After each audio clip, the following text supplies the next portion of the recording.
ವೆಂಕಟೇಶ್ ಅವರೇ, ಹೇಳಿ ಸರ್.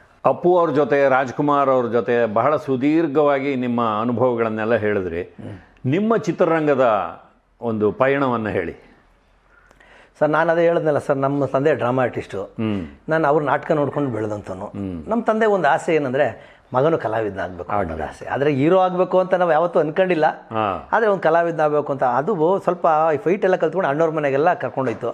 ಆದರೆ ಈ ಸಣ್ಣ ಪುಟ್ಟ ಪಾತ್ರ ಮಾಡ್ಕೊಂಡು ಬರ್ತಾಯಿದ್ದೆ ನಾನು. ಮಾಡ್ಕೊಂಡು ಬರಬೇಕಾದ್ರೆ ನನಗೆ ಅವಾಗ ಏನಂತಂದರೆ ಶಿವಣ್ಣನ ಜೊತೆ ಮಾಡಿದ್ದೀನಿ, ಅಪ್ಪು ಅವ್ರ ಜೊತೆ ಮಾಡಿದ್ದೀನಿ, ಮತ್ತು ಬಿ ರಾಮಮೂರ್ತಿ ಸರ್ ಇದ್ರಲ್ಲ ಅವ್ರ ಡೈರೆಕ್ಷನಲ್ಲಿ ಮಾಡಿದ್ದೀನಿ, ಭಾರ್ಗವ ಸರ್ ನಿರ್ದೇಶನದಲ್ಲಿ ಅಲ್ಲೂ ಮಾಡಿದ್ದೀನಿ. ಇದು ನನ್ನ ಜರ್ನಿ ಸುಮಾರು ನಾನು 92 ಆ ರೇಂಜಲ್ಲಿ ಇಂಡಸ್ಟ್ರಿಗೆ ಬಂದಿದ್ದು, ಅಂದರೆ ಆ್ಯಕ್ಟಿಂಗಿಗೆ. ಸೊ ಅಲ್ಲಿಂದ ನಾನು ಏನು ಮಾಡಿದೆ, ಸುಮಾರು 2000 ಇಸ್ವಿವರೆಗೂ ಅಪ್ಪು ಸಿನಿಮಾ ಆಗೋವರೆಗೂ ನಾನು ಸಣ್ಣ ಪುಟ್ಟ ಪಾತ್ರ ಮಾಡ್ಕೊಂಬಂದಿದ್ದೀನಿ. ಅದು ಎಲ್ಲರ ಜೊತೆನೂ ಮಾಡಿದ್ದೀನಿ. ಅದಾದಮೇಲೆ ಪ್ರೇಮಿಗಾಗಿನ ಅಂಥೇಳಿ ಒಂದು ಸಿನಿಮಾ, ಆ ಪಿಕ್ಚರ್ಗೆ ಯಶ್ ಅವರು ಹೀರೋ ಆಗಬೇಕಿತ್ತು. ಯಾಕಂತಂದರೆ ಯಶ್ ಅವರು ನನ್ನ ಕ್ಲಾಸ್ಗೆ ಬರ್ತಾ ಇದ್ದವಾಗ, ಯಶ್ ಕೂಡ ಯಶ್ ಅವರು ಏನೂ ಇಲ್ಲದೆ ಇದ್ದಾಗ ಅವರು ಸೀರಿಯಲ್ ಮಾಡಬೇಕಾದ್ರೆ ನನ್ನ ಕ್ಲಾಸ್ಗೆ ಬರ್ತಿದ್ರು. ಆವಾಗ ಅವ್ರಿಗೆ ಪ್ರಾಕ್ಟೀಸ್ ಮಾಡಿಸ್ಬೇಕಾದ್ರೆ ಅವರು ಒಂದು ಸಿನಿಮಾಗೆ ನಮ್ಮ ಸ್ನೇಹಿತರೆ ಡೈರೆಕ್ಷನ್ನು, ಪ್ರೊಡ್ಯೂಸರ್ನ ಅವರು ನಮ್ಮ ಪರಿಚಯದವರೇ, ಅವ್ರಿಗೆ ಒಂದು ಹೊಸ ಹುಡುಗ ಬೇಕಿತ್ತು. ಸೊ ಯಶ್ ಅವರು ನನ್ನ ಪ್ರೀತಿ ಇಲ್ಲದ ಮೇಲೆ ಧಾರಾವಾಹಿ ಮಾಡ್ತಾಯಿದ್ರು. ಅವ್ರು ನನ್ನ ಕ್ಲಾಸಿಗೆ ಬರೋರು. ಅವರು ನನ್ನ ಹತ್ರ ಬಂದು ಹುಡ್ಕೊಂಡು, ಸರ್ ಒಂದು ಹೊಸ ಹುಡುಗನ ಹುಡ್ತಾಯಿದ್ದೀನಿ, ಹುಡುಗ ಧಾರಾವಾಹಿಯಲ್ಲಿ ಚೆನ್ನಾಗಿ ಕಾಣ್ತಾನೆ, ದಯವಿಟ್ಟು ನೀವು ನಮಗೆ ಅವ್ರನ್ನ ಇದು ಮಾಡಿಸಿ ಅಂದಾಗ ಇಂಟ್ರೊಡ್ಯೂಸ್ ಮಾಡಿಸಿದೆ. ಅವ್ರೇನು ಮಾಡಿಬಿಟ್ರು, ಕತೆ ಕೇಳ್ಬಿಟ್ಟು ಆವಾಗಲೇ ಸೆಲೆಕ್ಷನ್ ಅವ್ರದ್ದು ಒಂಥರ, ಇಲ್ಲ ಮಾಸ್ಟರ್ ನಾನು ಮಾಡಲ್ಲ, ಕತೆ ಚೆನ್ನಾಗಿಲ್ಲ. ನಾನು ಅವ್ರಿಗೆ ಬೈದೆ, ನೀವು ಇನ್ನೂ ಹೀರೋ ಆಗಿಲ್ಲ, ಏನಿಲ್ಲ, ನೀವು ಹಿಂಗೆಲ್ಲ ಇದು ಮಾಡ್ಕೊಂಡು ಕೂತ್ಬಿಟ್ಟು ಯಾವುದೋ ಒಂದು ಸಿಕ್ಕಿದ್ದು ಮಾಡಿ ಅಂತ. ನಾನು ಅವ್ರ ಅಮ್ಮನಿಗೆ ಫೋನ್ ಮಾಡಿದೆ, ಯಶ್ ಅವ್ರ ಅಮ್ಮನಿಗೆ, ಅಮ್ಮ ಏನು ಇವ್ರಿಗೆ ಬುದ್ಧಿ ಇಲ್ಲ ನೋಡಿ, ಯಾವುದೋ ಒಂದು ಫಸ್ಟ್ ಅವಕಾಶ ಸಿಕ್ಕಿದೆ, ಅದು ಇಲ್ಲಪ್ಪ ನಾನು ಹೇಳ್ತೀನಿ ಬಿಡು ಅಂತ ಅಂದರು. ಮನೆಗೆ ಹೋದ್ಮೇಲೆ ಅದೇನಂದ್ರು ಅಂತೇನೋ ಅವ್ರಮ್ಮ, ಇಲ್ಲ ಬೇಡ ಬಿಡಪ್ಪ ಅವನೇನೋ ಇಷ್ಟಪಡ್ತಾ ಇಲ್ಲ ಅಂತ. ನಾನು ಯಶ್ಗೂ ಹೇಳಿದೆ, ಇಲ್ಲ ದಯವಿಟ್ಟು ನೀವು ಇದನ್ನ ಮಾಡಿ ಅಂತ. ಇಲ್ಲ ಮಾಸ್ಟರ್ ಕತೆ ನನಗೆ ಚೆನ್ನಾಗಿಲ್ಲ, ಯಾಕೆ ಇಷ್ಟ ಆಗಿಲ್ಲ ಅಂತ ಅವರು ಏನೋ ಅವರು ಮೈಂಡ್ ಸೆಟ್ ಅವಾಗಲ. ಆವಾಗ ಪ್ರೊಡ್ಯೂಸರ್ ಇದ್ದವರು ಏನು ಮಾಡಿದ್ರು, ಅವ್ರಿಗೇನು ಕೋಪ ಬಂತು ಏನೋ ಗೊತ್ತಿಲ್ಲ, ರೀ ಯಾರು ಇರೋ ಬೇಡ ನೀವೇ ಇರೋ ಮಾಡಿಬಿಡ್ರಿ ಅಂದರು ನನಗೆ. ಅದು ಹೇಳ್ತಾರಲ್ಲ, ಅದು ಟರ್ನ್ ಅಂತಾರಲ್ಲ, ನಾನು ಸಣ್ಣ ಪುಟ್ಟ ಪಾತ್ರಕ್ಕೆ ನಿಂತಿದ್ದವನು ಅವಾಗ. ನಾನು ಹೀರೋ ಮಾಡೋ ಅಂತಾರಲ್ಲ ಅಂತ ಅಂದ್ಬಿಟ್ಟು ಅವಾಗ ನನಗೆ ಒಂಥರ ಸಡನ್ನಾಗಿ ಶಾಕ್ ಆಯಿತು. ಅದು ಫಸ್ಟ್ ಪಿಕ್ಚರ್ ಹೀರೋವಾಗ. ಅಲ್ಲಿವರೆಗೂ ಒಂದು 15-20 ವರ್ಷ ಬರೀ ಸಣ್ಣ ಪುಟ್ಟವೇ ಮಾಡಿದ್ದು. ಪ್ರೇಮಿಗಾಗಿ ನಾನು ಪಿಕ್ಚರಲ್ಲಿ ಫಸ್ಟು ಈ ನಾಯಕ ನಟನಾಗಿ ನಾನು ಮಾಡಿದ್ದು. ಅದಾದಮೇಲೆ ಒಂದಾದ್ಮೇಲೆ ಒಂದು ನನಗೆ ನಾಯಕ ನಟನಾಗಿ ಸಿನಿಮಾ ಸಿಕ್ತು, ಒಂಥರ ಪ್ರಮೋಷನ್ ಸಿಕ್ಕಿದಂಗೆ. ಪ್ರೇಮಿಗಾಗಿನ ಮಾಡಿದೆ, ಒನ್ ಡೇ ಮಾಡಿದೆ, ಗೂಳಿಹಟ್ಟಿ, ಅದಾದಮೇಲೆ ಗೋಸಿ ಗ್ಯಾಂಗ್ ಅಂತ ಮಾಡಿದೆ. ಈ ಥರ ಒಂದು 7-8 ಸಿನಿಮಾ ಮಾಡಿದೆ. ಎ ಆರ್ ಬಾಬು ಅವ್ರದ್ದು ಒಂದು ಸಿನಿಮಾ ಮಾಡಿದೆ, ಅದು ರಿಲೀಸ್ ಆಗಬೇಕು. ಪಾಂಡುಪುರದ ಪ್ರಚಂಡರು ಅಂತ ಒಂದು ಸಿನಿಮಾ ಮಾಡಿದೆ, ಅದು ರಿಲೀಸ್ ಆಗಬೇಕು. ಈಗ ಇನ್ನೊಂದು ಉದಾಹರಣೆ ಅಂಥೇಳಿ ಒಂದು ಸಿನಿಮಾ ಈಗ ಕಂಪ್ಲೀಟ್ ಆಗಿ ಪೋಸ್ಟ್ ಪ್ರೊಡಕ್ಷನ್ ನಡೀತಾ ಇದೆ. ಅವರು ಯಾರು ಅಲ್ಲ, ದಿನೇಶ್ ಅಂತೇಳಿ, ಅವರು ಪುನೀತ್ ರಾಜ್ಕುಮಾರ್ಗೆ ಪರ್ಸ್ನಲ್ ಮೇಕಪ್ ಮ್ಯಾನ್ ಆಗಿದ್ರು. ಅವಾಗ ಸ್ಟಾರ್ಟಿಂಗಿಂದ ಅಪ್ಪುಗೆ. ಆ ದಿನೇಶ್ ಬಂದು ಪರ್ಸ್ನಲ್ ಮೇಕಪ್ ಅಪ್ಪುಗೆ. ನಾನು ಎಕ್ಸಸೈಸ್ ಮಾಡಿಸ್ಬಿಟ್ಟು ಅವ್ರನ್ನ ಅಪ್ಪು ಕಳಿಸಿದ್ರೆ, ಅವ್ರು ಸ್ನಾನ ಮಾಡಿ ಕೆಳಗೆ ಬಂದರೆ ಅಲ್ಲೇ ಅದೇ ಜಾಗದಲ್ಲಿ ಮನೆಯಲ್ಲೇ ಮೇಕಪ್ ಹಾಕಿ ಅಪ್ಪುಗೆ ಇವರು ದಿನೇಶು ಶೂಟಿಂಗ್ ಕರ್ಕೊಂಡು ಹೋಗೋರು. ಆವಾಗ ಅವರು ಒಂದು ಹೇಳ್ತಾಯಿದ್ರು, ಮಾಸ್ಟ್ರೇ ನಾನೇನಾದರೂ ಅವ್ರಿಗೆ ಡೈರೆಕ್ಷನ್ ಮಾಡೋದು ತುಂಬ ಆಸೆ ಇತ್ತು. ಅಪ್ಪುಗೆ ಕಥೆನೂ ಹೇಳಿದರು, ನಾನೇನಾದ್ರು ಡೈರೆಕ್ಟರ್ ಆದರೆ ನೀವೇ ಇರೋ ಅಂತ. 15 ವರ್ಷದಿಂದ ಹೇಳಿದ್ದು. ಆ ಪಿಕ್ಚರ್ನ ಈಗ ಉದಾಹರಣೆ ಅಂತ ಇವಾಗ ಮೊನ್ನೆ ಮಾಡಿದ್ವಿ. ಅವರೇ ಡೈರೆಕ್ಟ್ರು, ದಿನೇಶ್ ಡೈರೆಕ್ಟ್ರು, ನಾನು ಇರೋ. ಅದಕ್ಕೆ ನಾನು ನಮ್ಮ ಮಗ ಅರ್ಜುನ್ ಅಂತೇಳಿ ನನ್ನ ಮಗ. ಸೊ ಅದನ್ನು ನಾವಿಬ್ಬರು ಮಾಡಿ ಇವತ್ತು ಪೋಸ್ಟ್ ಪ್ರೊಡಕ್ಷನ್ ನಡೀತಾ ಇದೆ. ಈಗ ಸಿನಿಮಾ ಟೇಕಪ್ ಆಗ್ತಾ ಇದೆ, ಅದು ನಾನೇ ನಿರ್ದೇಶನ ಮಾಡೋಣ ಅಂತ ಮಾಡ್ತಾ ಇದ್ದೀನಿ. ಸ್ಟೋರಿ ಎಲ್ಲ ನಡೀತಾ ಇದೆ. ಯಾಕೆ ಅಂತ ಅಂದರೆ ಸರ್, ನನ್ನ ಒಂದಿಷ್ಟು ಅನುಭವ, ನಾನು ಓಪನ್ ಆಗಿ ಹೇಳ್ಬೇಕು ಅಂದರೆ, I am not A fight master. ನಮ್ಮ ತಂದೆ ನನಗೆ ಬರೀ ಸಿನಿಮಾಗೋಸ್ಕರ ಕಲಿಸಿದ್ದು ಸರ್, ಸ್ವಲ್ಪ ಫೈಟ್ ಕಲ್ತ್ಕೋ, ಸ್ವಲ್ಪ ಡ್ಯಾನ್ಸ್ ಕಲ್ತ್ಕೋ ಅಂತ. ಇದು ಏನಾಯಿತು ಅಂದರೆ, ಇಂಡಸ್ಟ್ರಿಗೆ ಬಂದಮೇಲೆ ಎಲ್ಲೆಲ್ಲೋ ಕರ್ಕೊಂಡೋಗಿ ಅಣ್ಣವ್ರ ಮನೆ ಮುಟ್ಟು ಅಪ್ಪಾಜಿಯವ್ರಿಗೆ ಮಾಡಿಸಿ, ಅಪ್ಪುಗೂ ಮಾಡಿಸಿ, ಇದು ಭಗವಂತನ ಪ್ರೇರಣೆ. ಸೊ ಇವಾಗ ನಾನೇನು ಮಾಡಿದೆ, ಈ ಸಿನಿಮಾದಲ್ಲಿ ಆ್ಯಕ್ಟಿಂಗ್ ಮಾಡ್ತಾ ಅಭಿನಯ ತರಂಗ ಅಂತ ಒಂದು ಹನುಮಂತ ನಗರದಲ್ಲಿ ಒಂದು ಕ್ಲಾಸ್ ಇದೆ, ಅಲ್ಲಿ ಆ್ಯಕ್ಟಿಂಗ್ ಕಲ್ತ್ಕೊಂಡೆ. ಎ ಎಸ್ ಮೂರ್ತಿ ಅವರು ಇದ್ರು ಅವಾಗ. ಅವರೇ ನಮ್ಮ ಗುರುಗಳು. ಅವರು ಗೌರಿ ಮೇಡಮು, ದತ್ತು ಮೇಡಮ್ ಅಂತ, ದತ್ತು ಸರ್ ಅಂತ ಇದ್ರು, ಇವರೇ ನಮ್ಮ ಗುರುಗಳು. ಅದಾದಮೇಲೆ ಸುಮ್ಮನೆ ಯಾಕೆ ಟೈಮ್ ವೇಸ್ಟ್ ಮಾಡಬೇಕು ಅಂತೇಳಿ ನಾನು SJP ಕಾಲೇಜಲ್ಲಿ ಸಿನಿಮಾಟೋಗ್ರಫಿ ಮಾಡಿದೆ. ಆ್ಯಕ್ಟಿಂಗ್ ಮಾಡ್ಕೊಂಡೇನೆ, ಯಾಕಂದ್ರೆ ನನಗೆ ಸುಮ್ಮನೆ ಕೂತ್ಕೊಳ್ಳೋಕೆ ಇಷ್ಟ, ಏನಾದ್ರು ಮಾಡ್ತಾ ಇರಬೇಕು. ಸೊ ಅದನ್ನು ಒಂದು ಮಾಡಿದಾಗ ಸಿನಿಮಾಟೋಗ್ರಫಿ ಮಾಡಿದೆ. ಸಿನಿಮಾಟೋಗ್ರಫಿ ಮಾಡಿದ್ರಿಂದ ನನಗೇನಾಯಿತು, ಈ ಫೈಟ್ ಎಲ್ಲ ಕಲ್ತಿದ್ನಲ್ಲ, ಅಪ್ಪು ಏನು ಮಾಡಿದ್ರು, ಇವನೇನಿಗೆ ಫೋನ್ ಮಾಡಿ ನಮ್ಮ ಮಾಸ್ಟರ್ಗೆ ಕಾರ್ಡ್ ಕೊಡಿ ಅಂತೇಳಿ ಕಾರ್ಡ್ ಕೊಡಿಸಿದ್ರು ಅವಾಗಲೇ 2006-07 ಆ ಫೈಟ್ ಕಾರ್ಡ್. ಯಾಕಂದ್ರೆ ಒಂದು ಸಾಹಸ ನಿರ್ದೇಶನ ಮಾಡಬೇಕು ಅಂದ್ರೆ ನಮ್ಮ ಸಂಘದಲ್ಲಿ ಕಲಾವಿದನ ಇದು ಆಕ್ಷನ್ ಫೈಟರ್ ಸಂಘದಲ್ಲಿ ನಾವು ಸದಸ್ಯರಾಗಿರ್ಬೇಕು. ಅದು ಅವರೇ ಒಂದು ಕಾರ್ಡ್ ಕೊಡಿಸಿದ್ದು. ಯಾವಾಗ ನಮ್ಗೆ ಇದೆಲ್ಲ ಆಯ್ತು ಸರಿ, ಇಲ್ಲಿ ಸಿನಿಮಾಟೋಗ್ರಫಿ ಕೋರ್ಸ್ ಕ್ಯಾಮ್ರಾ ಬಗ್ಗೆನೂ ಮಾಡಿದೆ, ಜೊತೆಗೆ ಏನಾಯ್ತು ಅಂದ್ರೆ ಇದೆಲ್ಲ ಸೇರಿ ಫೈಟ್ ಮಾಸ್ಟರ್ ಕೂಡ ಅದೇ. ಒಂದು 50-60 ಸಿನಿಮಾ ಫೈಟ್ ಸಾಹಸ ನಿರ್ದೇಶಕನಾಗೂ ಮಾಡಿದೆ, ಒಂದು ಕಡೆ ಆ್ಯಕ್ಟಿಂಗು ಸಿನಿಮಾನೇ ತೊಡಗಿಸ್ಕೊಂಡೆ. ಈ ಅನುಭವ ಏನಾಯಿತು ನನಗೆ, ಈ ಕರೋನಾ ಆದಮೇಲೆ ಸರ್ ಒಂದು ಸಬ್ಜೆಕ್ಟ್ನ ಮಾಡಿಕೊಂಡೆ, ನಾನೇ ಡೈರೆಕ್ಷನ್ ಮಾಡಬೇಕು ಅಂತ. ಅದು ಒಂದು ಸಬ್ಜೆಕ್ಟ್ ಮಾಡಿಕೊಂಡು ಈಗ ಇನ್ನೇನೋ ಶೂಟಿಂಗ್ ಸ್ಟಾರ್ಟ್ ಆಗುತ್ತೆ ನಾನೇ ಹೀರೋ ಆಗಿ. ನನ್ನ ಮಗನ ಕ್ಯಾರೆಕ್ಟರ್, ನನ್ನ ಚಿಕ್ಕ ಮಗ ಒಂದು ನನ್ನ ಮಗ ಇದ್ದಾನೆ ಅರ್ಜುನ್ ಅಂತೇಳಿ, ಅವರು ನಾನು ಇಬ್ಬರು ಸೇರಿ ಈ ಪಿಕ್ಚರ್ನ, ಯಾಕಂದರೆ ನನ್ನ ಮಗ ಇದ್ರ ಉದಾಹರಣೆಲ್ಲೂ ಮಾಡಿದ್ದ, ಇದರಲ್ಲೂ ಮಾಡ್ತಾ ಇದೀವಿ ಈಗ. ಸೊ ನಾನೇ ಡೈರೆಕ್ಷನ್ ಮಾಡಿ ನಾನೇ ಹೀರೋ ಆಗೋ ಥರ ಒಂದು ಮಾಡಿ ಒಂದು ಟ್ರೂಪ್ ಸೇರಿಸ್ಕೊಂಡು ಇವಾಗ ಒಂದು ನಿರ್ಮಾಪಕರು ಇದ್ದಾರೆ ಸಿಕ್ಕಿದ್ದಾರೆ. ಈಗ ಒಂದು ಡೈರೆಕ್ಷನ್ ಮಾಡೋಣ ಅಂತೇಳಿ ಈ ಸಲ ಒಂದು ಪ್ಲ್ಯಾನ್ ಮಾಡಿಕೊಂಡು ಅದನ್ನು ಒಂದು ಮಾಡ್ತಾ ಇದ್ದೀವಿ ಸರ್. ಇವಾಗ ಒಳ್ಳೇದಾಗಲಿ, ನಿಮ್ಮ ಪ್ರಯತ್ನಗಳಿಗೆಲ್ಲ ಒಳ್ಳೇದಾಗಲಿ ಸರ್. ಇಲ್ಲಿ ಏನಂದರೆ ಇನ್ನೊಂದು ವಿಚಾರ ಏನಂದರೆ, ನನ್ನ ಫ್ಯಾಮಿಲಿ ಏನಿದೆ, ನನ್ನ ಮಗ, ನನ್ನ ಇಬ್ಬರು ಮಕ್ಕಳು ಸರ್ ನನಗೆ. ನನ್ನ ಮಿಸ್ಸಸ್ ಬಂದು ಹುಣಸೂರವರು. ಪಾಪ ಅವರು ಅವಾಗ ಏನು ಮಾಡ್ತಾಯಿದ್ರು, ಚಿಕ್ಕದ್ರಲ್ಲೇ ನಾನು ಹಾಡುಗಾರಿಕೆ ಆಡಬೇಕು ಅಂತ ಹೇಳ್ಬಿಟ್ಟು ತುಂಬ ಆಸಕ್ತಿ ಇತ್ತು ನನ್ನ ಹೆಂಡತಿಗೆ, ಸಾವಿತ್ರಿ ಅಂತ. ಪಾಪ ಅಲ್ಲಿ ಹುಣಸೂರು ಊರು, ಕಲ್ಕುಣಿಕೆ ಅಂತೇಳಿ ಊರ ಹೆಸರು. ನನ್ನ ಮದುವೆ ಆಗಿದ್ದು ಕಲ್ಕುಣಿಕೆ ಹುಡುಗಿ, ಹುಣಸೂರು ಹತ್ರ. ನಿಮ್ಗೆ ಹುಣಸೂರು ಕೃಷ್ಣಮೂರ್ತಿ ಅವರೆಲ್ಲ ಅದೇ ಊರವರು ಸರ್. ನಾನು ಆದಾಗ ಪಾಪ ಅವ್ರಿಗೆ ಅವಾಗ ಅವ್ರ ಅನುಕೂಲ ಇರಲಿಲ್ಲ, ಬಡತನ. ಹಾಡು ಪ್ರಾಕ್ಟೀಸ್ ಮಾಡೋದಕ್ಕೆ ಆಗಲಿ ಒಂದು ಕ್ಲಾಸ್ಗಳಾಗಲಿ ಎಲ್ಲೂ ಹೋಗಿಲ್ಲ. ನಮ್ಮ ಮಿಸ್ಸಸ್ ನನ್ನ ಮದುವೆ ಮಾಡ್ಕೊಂಬಂದ್ಮೇಲೆ ನನಗೂ ತುಂಬ ಹಾಡಬೇಕು, ಹಾಡುಗಾರಿಕೆ ತುಂಬ. ನಾನು ಕ್ಲಾಸ್ಗೆ ಒಂದು ಕಾಲ ಸೇರ್ಕೊಂಡಿದ್ದೆ.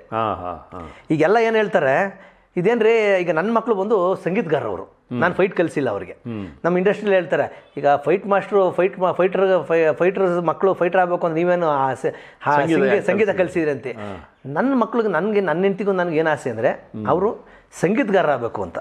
ಅರ್ಜುನ್ ಅಂತ, ಚಂದನ್ ಅಂತೇಳಿ ಮತ್ತು ಅರ್ಜುನ್ ಅಂತೇಳಿ ಇಬ್ಬರಿಗೆ ನನ್ನ ಮಕ್ಕಳು. ಯಾಕೆ ಅಂತಂದರೆ ಬ್ಯಾಕ್ಗ್ರೌಂಡಿಗೆ ನಾನು ಫಿಲಮಲ್ಲಿ ಮಾಡೋದ್ರಿಂದ, ನಮ್ಮ ತಂದೆಯವರು ನಾಟಕದಲ್ಲಿ ಡ್ರಾಮಾ ಮಾಡೋದ್ರಿಂದ ಇದೆಲ್ಲ ಇವ್ರಿಗೆ ಏನಾಯಿತು ಅಂತಂದರೆ ಒಂದು ಮೈಲಿಗೆಲ್ಲ ಆಯಿತು ಸರ್. ಈಗ ತುಂಬ ದೊಡ್ಡ ಸ್ಥಾನದಲ್ಲಿ ಉನ್ನತ ಮಟ್ಟದ ಒಳ್ಳೊಳ್ಳೆ ಕ್ಲಾಸ್, ಹಿಂದೂಸ್ತಾನಿ, ಕರ್ನಾಟಿಕು ಮತ್ತು ವೆಸ್ಟರ್ನ್. ಎಷ್ಟು ವಯಸ್ಸು ಮಕ್ಕಳಿಗೆ? ಒಬ್ಬ ಸೆಕೆಂಡ್ PU ಓದ್ತಾ ಇದ್ದಾನೆ, ಇನ್ನೊಬ್ಬ 6ನೇ ಕ್ಲಾಸ್ ಓದ್ತಾ ಇದ್ದಾನೆ. ನಮ್ಮ ವೆಸ್ಟರ್ನ್ ದೊಡ್ಡ ಗುರುಗಳ ಹತ್ರ ಹೋಗ್ತಾ ಇದ್ದಾನೆ, ರವಿ ಕಶ್ಯಪ್ ಅಂತೇಳಿ. ಆಮೇಲೆ ಕರ್ನಾಟಕ ಬಂದು ಭಾಗ್ಯಲಕ್ಷ್ಮಿ ಮೇಡಮ್ ಅಂತೇಳಿ, ಅವರು ಟೀಚರ್ ಅವರು. ಇನ್ನೊಬ್ರು ಬಂದು ಪುಟ್ಟರಾಜ್ ಗವಾಯಿಗಳ ಶಿಷ್ಯ ಒಬ್ರು ಇದ್ದಾರೆ, ದೇವೇಂದ್ರ ಕುಮಾರ್ ಪತ್ತಾರ್ ಅಂತೇಳಿ, ಅವರು ಹಿಂದೂಸ್ತಾನಿ ಟೀಚರು. ಈ 3 ಗುರುಗಳು ನಮ್ಮ ಮಕ್ಕಳಿಗೆ ಮಾಸ್ಟ್ರು. ತುಂಬ ಅದ್ಭುತವಾದಂಥ ಮಾಸ್ಟ್ರು ಸರ್. ಯಾಕಂದ್ರೆ ರವಿ ಕಶ್ಯಪ್ ಸರ್ ಇರೋರು ಬಂದು ಇವತ್ತು ಯಾರ್ಯಾರು ದೊಡ್ಡ ದೊಡ್ಡ ಮ್ಯೂಸಿಕ್ ಡೈರೆಕ್ಟರ್ಗಳು ಕನ್ನಡದಲ್ಲಿದ್ದಾರೆ, ಈ ಕಾಂತಾರ ಮ್ಯೂಸಿಕ್ ಡೈರೆಕ್ಟರ್ ಆಗಿರ್ಬೋದು, ಇವರೆಲ್ಲ ಬಂದು ರವಿ ಕಶ್ಯಪ್ ಸರ್ ಸ್ಟೂಡೆಂಟೇ. ಅಂಥ ಜಾಗದಲ್ಲಿ ಕಲಿತಾ ಇದ್ದಾರೆ. ಕರ್ನಾಟಕ, ಹಿಂದೂಸ್ತಾನಿ, ವೆಸ್ಟರ್ನ್ 3 ತುಂಬ ಅದ್ಭುತವಾಗಿ ಹಾಡುಗಾರಿಕೆ ಆಗಿರ್ಬೋದು, ಒಂದು ಪಿಯಾನೋ ಆಗಿರ್ಬೋದು, ಒಂದು ತಬಲಾ ಆಗಿರ್ಬೋದು, ಇಲ್ಲ ಅಂತಂದರೆ ಒಂದು ಹಾರ್ಮೋನಿಯಂ ಆಗಿರ್ಬೋದು, ತುಂಬ ಅದ್ಭುತವಾಗಿ ನುಡಿಸ್ತಾರೆ. ದೊಡ್ಡ ಮಗ ಇವಾಗ ಒಂದು ಸಿನಿಮಾಗೆ ಮ್ಯೂಸಿಕ್ ಡೈರೆಕ್ಷನ್ ಮಾಡೋಕ್ಕೆ ಪ್ರಯತ್ನ ಮಾಡ್ತಾ ಇದ್ದಾನೆ. ಅಷ್ಟು ಪರಿಣಿತನಾಗಿದ್ದಾನೆ, ಯಾಕಂದರೆ ಒಳ್ಳೊಳ್ಳೆ ಗುರುಗಳು ಸಿಕ್ಕಿದಾರಲ್ಲ. ಸರಿ ಸರಿ. ಸೊ ಆ ಒಂದರಿಂದ ಚಿಕ್ಕ ಮಗ ಇನ್ನೂ ಪ್ರಾಕ್ಟೀಸ್ ನಡೀತಾ ಇದೆ. ಯಾಕಂದರೆ ನನ್ನ ಮಕ್ಕಳಿಗೆ 4 ವರ್ಷ ನಡೀತಾ ಇದ್ದಂಗೆ ಹಾಕ್ಬಿಟ್ಟೆ ಅವ್ರಿಗೆ. ಅಲ್ಲಿಂದ ಸಂಗೀತ ಅಭ್ಯಾಸ ಒಂದು ನಡೀತಾ ಇದೆ ಸರ್. ಈಗ ನಂದೊಂದು ಡೈರೆಕ್ಷನ್ ಮಾಡಬೇಕು, ಈ ಒಂದು ಭಗವಂತನ ಒಂದು ಆಶೀರ್ವಾದ, ಈಗೆಲ್ಲ ಪ್ಲಾನ್ ಮಾಡಿ ಒಂದು ನಡೀತಾ ಇದೆ ಸರ್ ಈ ಥರ ಕುಟುಂಬ. ನೀವು ನಾಯಕರಾಗಿ ಅಭಿನಯಿಸಿದ್ರಲ್ಲ, ಗೂಳಿಹಟ್ಟಿ, ಹೌದು, ಜೋಸಿ ಗ್ಯಾಂಗ್ ಆಗಿರ್ಬೋದು, ಪ್ರೇಮಿಗಾಗಿನ, ಅವಾಗೆಲ್ಲ ನಿಮ್ಮ ಅನುಭವಗಳನ್ನು ಹೇಳಿ ಸರ್. ಅದು ಏನಂತಂದರೆ ಸ್ಮರಣೀಯವಾದ ಅನುಭವಗಳು ಇರ್ತವೆ. ಹೌದು. ಅನುಭವಗಳಂತಂದರೆ ನಮಗೆ ಫಸ್ಟು ನನಗೆ ತುಂಬ ನೆನೆಸ್ಕೋಬೇಕು ಈಗಲೂ. ನಮ್ಮ ನಿರ್ದೇಶಕರು ಶಶಾಂಕ್ ರಾಜ್ ಅಂತೇಳಿ, ಅವರು ನಿರ್ದೇಶಕರು. ಗೂಳಿಹಟ್ಟಿ ಇದಕ್ಕೆಲ್ಲ ನನಗೆ ತುಂಬ ಒಳ್ಳೆ ಅವಕಾಶ ಕೊಟ್ಟಂಥವ್ರು. ಯಾಕಂದರೆ ಇವರೆಲ್ಲ ನೆನೆಸ್ಕೋಬೇಕು ನಾನು. ಆಮೇಲೆ ಫಸ್ಟ್ ಪಿಕ್ಚರ್ ಪ್ರೇಮಿಗಾಗಿನ ಸ್ನೇಹ ಪ್ರಿಯ ಅಂತೇಳಿ ಒಬ್ಬರು ಡೈರೆಕ್ಟ್ರು, ಅವರು ಗುಂಡ್ಲುಪೇಟೆ ಅವರು. ಸೊ ಇವರೆಲ್ಲ ನನಗೆ ಹೀರೋ ಆಗೋದಕ್ಕೆ ಒಂದು ಅವಕಾಶ ಕೊಟ್ಟಂಥವ್ರು. ತುಂಬ ಅದ್ಭುತವಾದಂಥ ಒಂದು ಇವೆಲ್ಲ ಏನಂತಂದರೆ ಘಟನೆಗಳು.